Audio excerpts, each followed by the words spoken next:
Hey class, so welcome to week 13, which is, as you can see, a kind of a light week because it is the Thanksgiving break. And so I want to take this video as an opportunity to thank you all for the hard work that you've done throughout the semester as we look kind of forward to our last couple weeks coming up. So basically, what I want to talk about today is how Project 4 is going, what we're going to be doing for the next couple weeks, and also to just kind of address any other concerns or issues that we might have had throughout the semester. Now, it is my goal, because this is a light week for you guys, to have all of your grading that I still owe you guys back by Sunday or a week from today, Monday, so that by week 14 you'll have everything graded, everything back to you, my comments and everything, so that we can use those to kind of move forward. So look for that by Sunday. So if you're missing anything, you will have all of that back this week, including Project 3, 3A, 3B, and your recent blog post. So all that will be back to you this week. So let me also return to last week's discussion for a moment to talk about the Project 4 introduction that I asked you guys to write. Now, as I said, I'm not going to be kind of a stickler for due dates in terms of this introduction thing. Really what I'm looking for is that you guys are just starting to think about Project 4 and how it relates to your literature review and all the work that you've done so far. And so if you haven't done the introduction for that yet, take the time this week to do that and continue to work on Project 4. And so let's then jump ahead just to look at what's coming up the following week. So you'll notice that by a week from Friday, you have a draft Project 4 due. And so this is kind of your opportunity to take some time to do work on your own pace and kind of start to put together your final real project for this semester.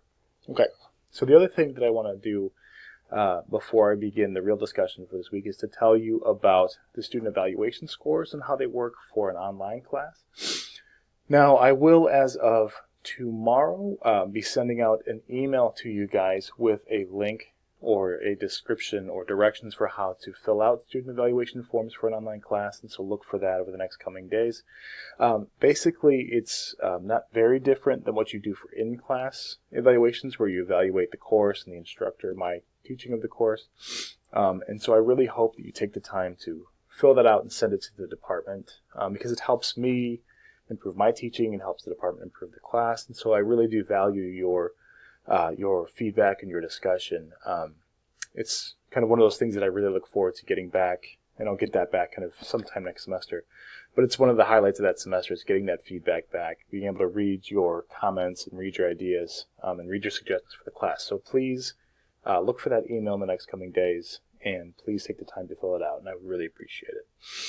Okay, so what I really want to do this week then is to take the time to walk through the sample of Project 4 that we've talked about. Now, you'll notice I have two samples here. They are both good samples, so you can't go wrong with either of them. I suggest you look at both just to get kind of a wider, kind of cast a wider net for how this thing should look. And so for this video, I'm going to take the time to look through just this one, the Project 1 sample. Excuse me. Okay, so as you'll see here, as we kind of go through this, you'll notice that the bulk of this essay is actually the lit review that this student wrote for Project 3. Now, I want to talk a little bit about the goals of Project 4. So your goal, now that you've collected a lot of research and a lot of evidence, a lot of discussion about a particular topic related to your field, your goal is to now enter into that conversation as a quote-unquote expert. You now have the knowledge necessary to say something new and say something unique about this topic that you've been researching. And so what we're going to see is we're going to see an introduction that sets out what this topic is, a literature review that outlines the current state of that issue. It's giving us the kind of current discussion surrounding that issue. It's giving us how others have approached this issue. And all of this sets you up to kind of depart from, depart from that and say something new, say something interesting, and say something that is fully your own idea. And so let's take a look at the introduction first. So we've got a clear title here, How the Attitudes of Those Working Within Business has affected the effect of the sexual harassment training provided to them. A little bit of a confusing topic, but again, we get the idea of what this article or what this essay is going to be about. So we're looking at attitudes of people in business and how that's affected sexual harassment training. So again, we've got our kind of clear topic. So what I want you guys to do is to come up with a topic in similar form that sets out your goals and objectives for the essay. And so let's take a look at the introduction then. So sexual harassment is a problem that businesses have been trying to overcome. We have some history work here, and this is probably pulled from the Lit Review, which is totally fine if you want to pull some of that into your introduction. In order to overcome sexual harassment, businesses have been providing their employees with sexual harassment training. Again, so we're kind of outlining the current state of the issue. By providing training, businesses were able to make employees more sensitive. Harassment training has been provided has not impacted many businesses. Whether or not they've had an actual impact is determined by the attitudes that employees have towards sexual harassment. An employee's attitude towards sexual harassment can affect whether or not they're going to take the training provided seriously. So again, all we've done here is we've outlined the kind of the issue itself, the kind of history of the issue very quickly, and then we've quickly and kind of intuitively pivoted towards the particular angle that this essay is going to take. So going from sexual harassment to the history of training to attitudes, and this is the kind of space that we're going to occupy, this idea of attitudes. And so what this author has done then is they've pulled some sources from out of their Lit Review and put them in here to help them talk about attitudes in relation to sexual harassment training. So there are many people working within business who consider it to be a serious issue. However, there's some that believe it sexual harassment myths. Along with the attitudes of the employees, the perception of the organization they work for also plays a role, right? And so we're getting just a kind of clearer sense of what the issue is. So then, once we've done that, and this is where you start to take shape, where your voice starts to take shape in the essays, and this kind of brief little blurb down here. In my research, I will look at the attitudes of the employees towards sexual harassment. The purpose of this research is to see how attitudes of the employees affects how much of an impact the sexual harassment training has on the employees. By looking at the attitudes of the people working within the business, it will help to determine how much of an effect it is having, as well as help businesses become one step closer in overcoming sexual harassment. And so, again, what we see here is a statement of the issue, a pivot towards the specific issue this essay will take, and then a discussion of what your research in this Lit Review is going to focus on or going to show. And that's really all we're looking for in an introduction. So a statement of the issue, why it's important, and then kind of what you're hoping to show in this essay. Now what you'll notice here, or what you might notice, is that there's not a thesis statement here. There is none of that I propose X, Y, and Z here. Now that's typical of a research proposal. Essentially, a research proposal is a little bit different than the normal articles that we write in that your thesis statement is not really going to appear until after your literature review. And there's a reason for that. You don't want to make your argument until you've set yourself up to do so. The purpose of a research proposal is to convince somebody to actually do something. It's not just to prove an argument. It's to convince someone to take action, right? You're proposing research, or you're proposing some sort of action. And so the structure of the essay is going to reflect that. And so as we'll see in a minute, the I propose stuff is going to come much later. And so what they've done here is essentially they've adapted the introduction that they wrote for their literature review to kind of more closely set up this idea that there's an issue we're going to be taking up, there's a history of the issue here, and then a brief discussion of what the research will show. And so then when we move into the literature review, all we're doing is we're doing the same kind of moves that you did in your literature review. And so you're going to be copying and pasting large portions, if not the entirety of your literature review, into Project 4 and using that. So we wrote that literature review for a reason, and this is the reason. Using it to actually help you make an argument. Now you might need to shift some things around, shift some sections around, move your history stuff, for example, into the introduction, or cut some sections that don't work. But the fact of the matter is, I want you guys to feel completely comfortable with using the stuff that you've already written in the essay. You're not reinventing the wheel here. So this literature review is then going to trace the research about harassment training and attitudes.